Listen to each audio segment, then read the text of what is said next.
Oh, eto na po yung part 2. Oh, ngayon, nilagyan ko na po siya ng tali. Ayan, tali. Kung titignan ninyo, wala na yung kanal. Flat na siya. Ayan o. Nilagyan ko siya ng tali.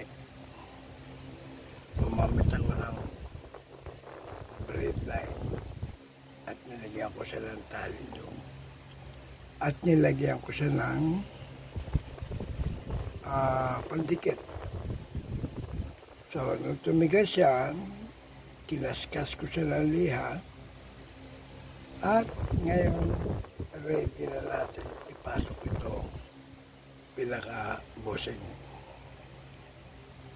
Ayan, itutulak nyo lang gano'n. Ganyan. Ibaw natin. Ayan. Alam mo? Ayan. Ibaw lang natin siya mabuti. Gano'n. Ayan.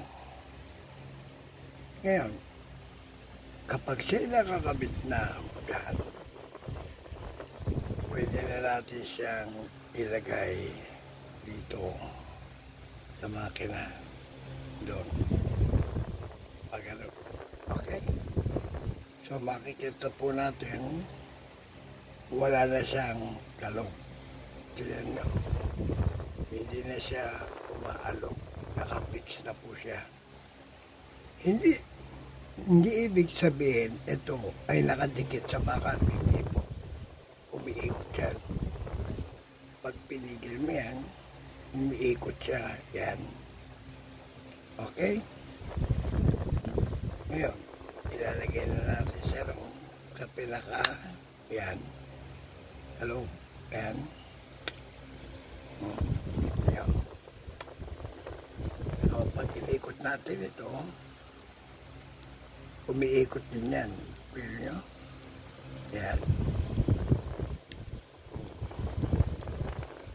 Yan. Ngayon, isasara na natin, ibabalik natin ito doon sa loob.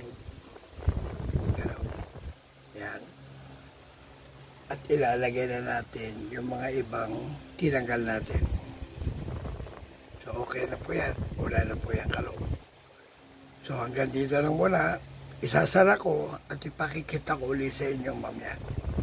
Yung handle naman, paano siya ikakabit. Isasara ko lang.